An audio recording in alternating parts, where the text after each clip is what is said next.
Hello friends, welcome back to our channel Padh Le with sure. तो आज की इस वीडियो में हम लोग पढ़ने जा रहे हैं class 8 science chapter 5 conservation of plants and animal. तो चलिए शुरू करते हैं। We saw in class 7 that Paheli and Boojho had visited in the forest along with Professor Ahmed and Tibu. They were eager to share their experiences with their classmates. Other children in the class were also eager to share their experiences as some of them had visited Bharatpur Sanctuary.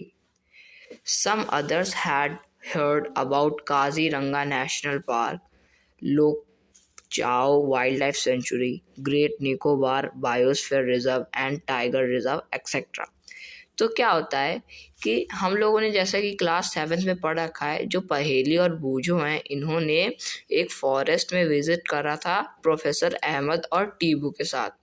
वो लोग eager थे अपने experiences को share करने के, अपने experience को अपने क्लासमेट्स के साथ शेयर करने के लिए, और दूसरे जो चिल्ड्रन थे वो भी ईगर थे अपना एक्सपीरियंस शेयर करने के लिए बूझो और पहेली से कि वो भरतपुर सेंचुरी में गए थे वहाँ का। कुछ बच्चों ने सुना कि काजीरंगा नेशनल पार्क, लोक चाव वाइल्ड लाइफ सेंचुरी और ग्रेट निकोबार बायोस्फीयर रिजर्व और टाइगर रिजर्व एक्सेट्रा, इन सब चीज़ों के बारे में जानने को कहा।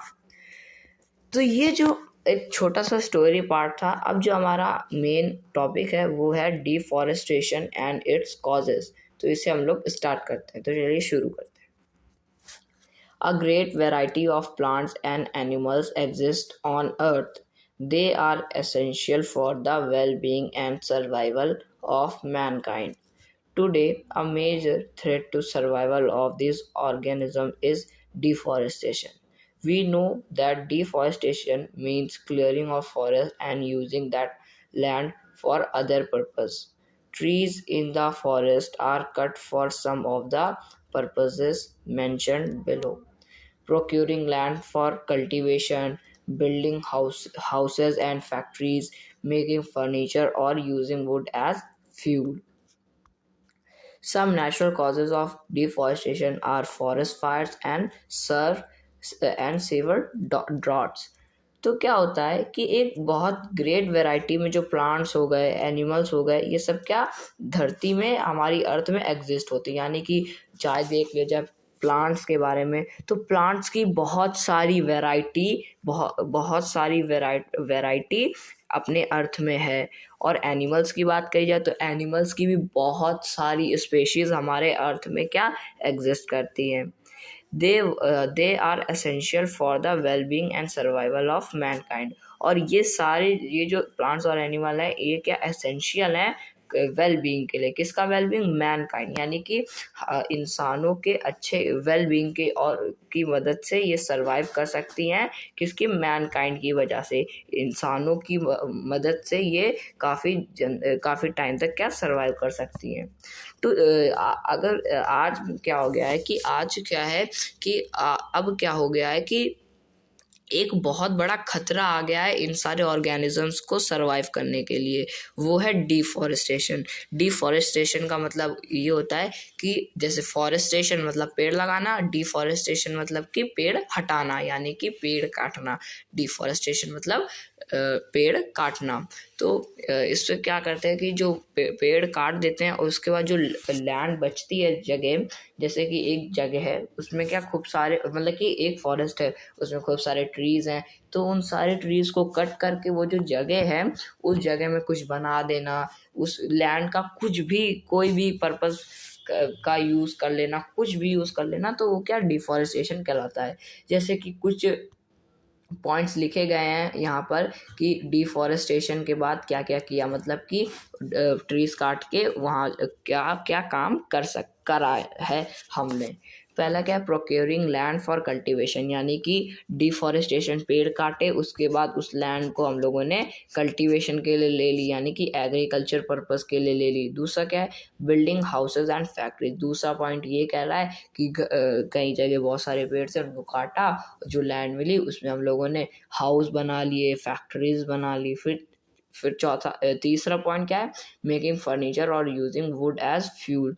अब जो जंगल है उनमें सारे मतलब कि पेड़ काटे तो पेड़ से क्या लकड़ियाँ निकलती, तो लकड़ियों का बहुत ही ज़्यादा क्या इस्तेमाल होता है, जैसे कि उसकी टेबल बना दी या सोफ़ा या चेयर बना दी, यानी फर्नीचर से रिलेटेड जितना भी होता है वो सब क्या लकड़ियों से भी बनता है, चाहे बेड हो गया, सोफ़ा हो गया, चेयर हो गया, टेबल हो गया, तो ये सब क्या फर्नीचर है, लकड़ियों से बना है। तो ये जो लकड़ी निकलती है, वुड जो निकलती है ट्री से, वो लोग फ्यूल फर्नीचर में इस्तेमाल कर लेते हैं। और फर्नीचर के साथ ही और जैसे वुड हो गई, वो साथ में वुड को किसमें फ्यूल में भी क्या इस्तेमाल कर लेते हैं, जैसे कि आग लगानी हो, फायर कैंप में करना हो, तो उसमें क्या लकड़ियों से ही क्या आग लगा ली जाती है। तो ये सब क्या कुछ काम होते थे। और जो डिफॉरेस्टेशन है मतलब कि जो डिफॉरेस्टेशन कर देते थे, तो इसकी वजह से क्या होता था कि फॉरेस्ट फायर कभी कभी हो जाती थी, यानी कि जंगलों में आग लग जाती थी, और कभी कभी क्या सूखा पड़ जाता था। तो फ्रेंड्स, ये जो हमारा टॉपिक है ये तो कंप्लीट हो चुका है। अब जो हमारा नेक्स्ट टॉपिक है वो है कंसिक्वेंसेस ऑफ डिफॉरेस्टेशन, यानी कि डिफॉरेस्टेशन के रिजल्ट्स ऑफ डिफॉरेस्टेशन। तो इसे हम लोग क्या स्टार्ट करते हैं। Paheli and Bujo recalled the consequences of deforestation. They remembered that deforestation increases the temperature and pollution level on the earth. It increases the level of carbon dioxide in the atmosphere. Groundwater level also gets lowered. They know that deforestation disturbs the balance in nature. They were told by Professor Ahmed that if cutting of trees continue, rainfall and fertility of soil will decrease. Moreover, there will be increased chances of natural calamities such as floods and droughts. Recall that plant need carbon dioxide for photosynthesis. Fewer trees would mean that less carbon dioxide will be used up, resulting in its increased amount in the atmosphere. तो क्या हो रहा है friends कि जो पहेली और बूझो हैं, इन्होंने क्या रिकॉल करा कॉन्सिक्वेंसेस ऑफ डिफॉरेस्टेशन, यानी कि इनको याद आया कि जो कॉन्सिक्वेंसेस हैं डिफॉरेस्टेशन के, ये क्या इनको याद आने लगा। क्या उन्होंने उनको ये याद आया कि जो अगर डिफॉरेस्टेशन इंक्रीज होगा तो जो टेम्परेचर है और जो पॉल्यूशन लेवल है अर्थ का, वो क्या इंक्रीज हो जाएगा। अब ये कैसे देखें, अगर हम लोग पेड़ काटेंगे तो जो टेम्परेचर है हमारी अर्थ का और जो पॉल्यूशन लेवल है वो क्या बढ़ जाएगा। अब कैसे, देखो टेम्परेचर की पहले बात करें तो टेम्परेचर से क्या होता है कि जो मतलब जो कार्बन डाइऑक्साइड होती है वो क्या एक वार्म गैस होती है, जिसकी वजह से क्या अभी हम लोगों ने जो क्लास 8 साइंस का जो 4th चैप्टर था कंबशन एंड फ्लेम, उसमें हम लोगों ने किसके बारे में पढ़ा है, ग्लोबल वार्मिंग के बारे में पढ़ा है। तो कंबशन एंड फ्लेम में जो ग्लोबल वार्मिंग है वो किसकी वजह से होती है, CO2 बढ़ता है। तो ये जो अगर हम लोग पेड़ काटेंगे तो फैक्ट्रीज हमारी काम करती हैं, फैक्ट्रीज से धुआं निकलता है, कार से यानी कि जो व्हीकल्स हो गए उनसे भी धुआं निकलता है, तो ये सब क्या CO2 है। अब ये CO2 क्या होता है कि ये एक वार्म गैस है, जिसकी वजह से ग्लोबल वार्मिंग यानी कि हमारे अर्थ में, हमारे ग्लोब में क्या गर्मी बढ़ती है ज़्यादा। तो इससे क्या होता है कि अंटार्कटिका क्या है, पूरा बर्फ है अंटार्कटिका में, और गर्मी पड़ती है तो वहाँ का बर्फ पिघलता है, जिसकी वजह से सी लेवल बढ़ जाता है, और जो जितने भी आइलैंड होते हैं सी में वो सब क्या डूब जाते हैं। कई आइलैंड तो डूब गए और कुछ में क्या आधे आधे डूब रहे हैं, तो वो हम लोग बाद में कभी डिस्कस करेंगे। तो अभी हम लोग टेम्परेचर में जा रहे थे। हाँ, तो जो CO2 है वो बढ़ता है। तो जो अगर हम लोग पेड़ काट देंगे तो जो पेड़ हैं वो फोटोसिंथेसिस करते हैं। फोटोसिंथेसिस में क्या करते हैं कि वो CO2 को इनटेक करते हैं और ऑक्सीजन को आउटेक, यानी कि जो पेड़ हम अगर ह्यूमन की बात करें तो जो ह्यूमंस होते हैं वो क्या ऑक्सीजन लेते हैं और कार्बन डाइऑक्साइड रिलीज करते हैं, और जो ट्रीज होते हैं वो कार्बन डाइऑक्साइड कार्बन डाइऑक्साइड लेते हैं और जो ऑक्सीजन है उसे क्या रिलीज करते हैं। तो इसकी और जो अगर वो ऑक्सीजन रिलीज करेंगे और CO2 ले लेंगे तो उसकी वजह से क्या होगा कि जो CO2 की मात्रा वो कम हो जाएगी, और अगर हम लोग पेड़ ही काट देंगे तो और कोई भी नहीं है जो CO2 को ले ले, CO2 से कोई इस्तेमाल कर ले, तो इसकी वजह से क्या टेम्परेचर भी बढ़ेगा। दूसरी बात क्या, पॉल्यूशन लेवल, यानी कि अर्थ है उसमें क्या पॉल्यूशन भी बहुत ज़्यादा हो जाएगा अगर हम लोग पेड़ काटेंगे। और इसकी वजह से क्या होगा कि जो कार्बन डाइऑक्साइड है इसका भी क्या लेवल बढ़ेगा हमारे एटमॉस्फेयर में, और जो ग्राउंड वाटर है उसका भी जो लेवल है वो भी काफ़ी नीचे लोअर चला जाएगा। अगर हम लोग ध्यान दें तो अगर अभी से कम 100 साल पहले देखा जाए तो जो हमारे पास हमारे इंडिया हमारे वर्ल्ड में बहुत ज़्यादा क्या फर्टिलिटी थी, हमारा मतलब कि बहुत ज़्यादा फर्टाइल सॉइल थी, बहुत फर्टाइल लैंड थी। और अगर आज उसी लैंड को देखें तो वो काफ़ी कम फर्टाइल रह चुकी है। क्यों? क्योंकि तब उसका जो वाटर लेवल था उस जगह का वो काफ़ी ज़्यादा था। क्यों ज़्यादा था? क्योंकि तब ना ही ज़्यादा बड़ी बड़ी फैक्ट्रीज थी, ना बिल्डिंग्स थे, और ना ही इतनी ज़्यादा रोड्स बनी थी। तो क्या होता था कि जो ट्रीज़ और वहाँ पे क्या से सिर्फ ट्रीज़ थे और फील्ड थी।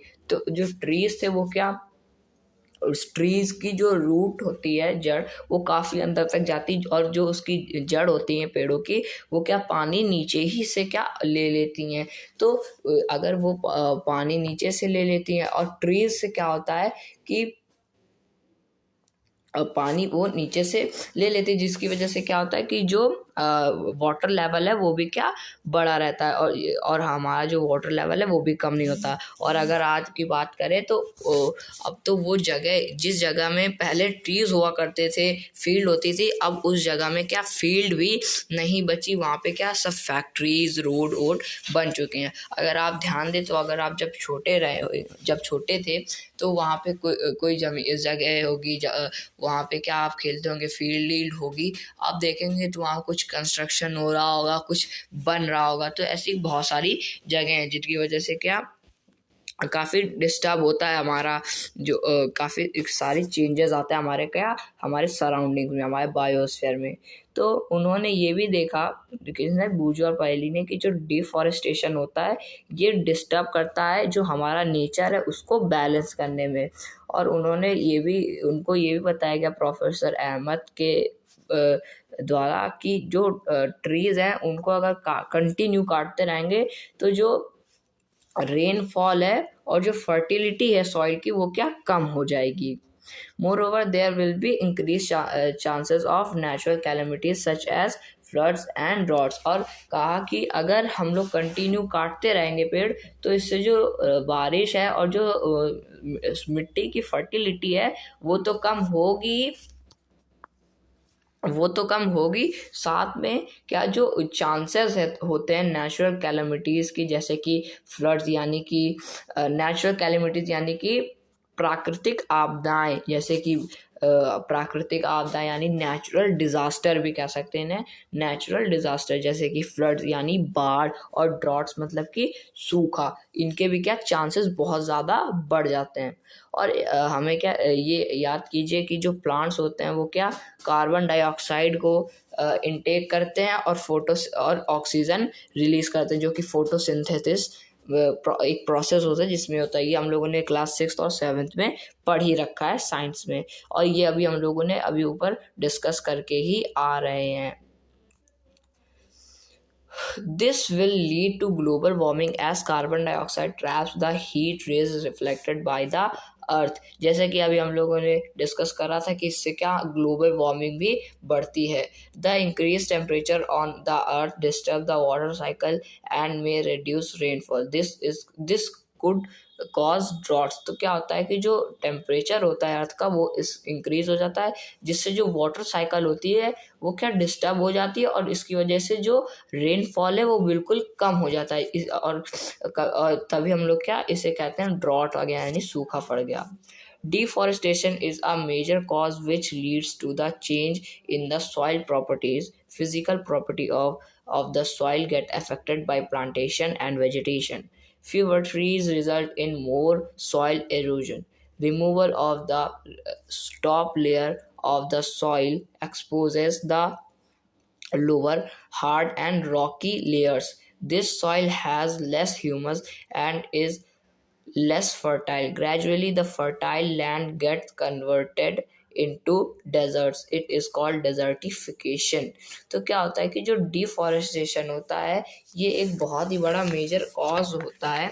किस चीज़ का? ये बहुत बड़ा मेजर कॉज होता है, जो मेजर कॉज होता है जो हमारी सॉइल की प्रॉपर्टीज़ है उनको चेंज करने में। जैसे कि फिजिकल प्रॉपर्टी होगी सॉइल की, तो क्या हो जाएगा कि उसमें जो फिजिकल प्रॉपर्टीज़ जैसे कि उसमें प्लांटेशन करना, वेजिटेशन करना, ये हो गए सॉइल की फिजिकल प्रॉपर्टीज़, तो इनको क्या अफेक्ट करेगा। और कुछ जो ट्रीज़ होते हैं वो रिजल्ट मारते हैं, जैसे कि जो ट्रीज़ अगर होंगे तो जो सॉइल इरोजन होता है वो नहीं होता, लेकिन अगर ट्रीज हट जाएंगे तो जो सॉइल इरोजन होता है, तो इसकी वजह से क्या होता है, सॉइल इरोजन मतलब removal of the top layer of the soil, यानी कि जो सॉइल की टॉप लेयर होती है उसको वो हट जाती है और एक्सपोज हो जाती है, और जो लोअर होती है वो सामने आ जाती है, जिसमें क्या हार्ड एंड रॉकी लेयर्स होती है।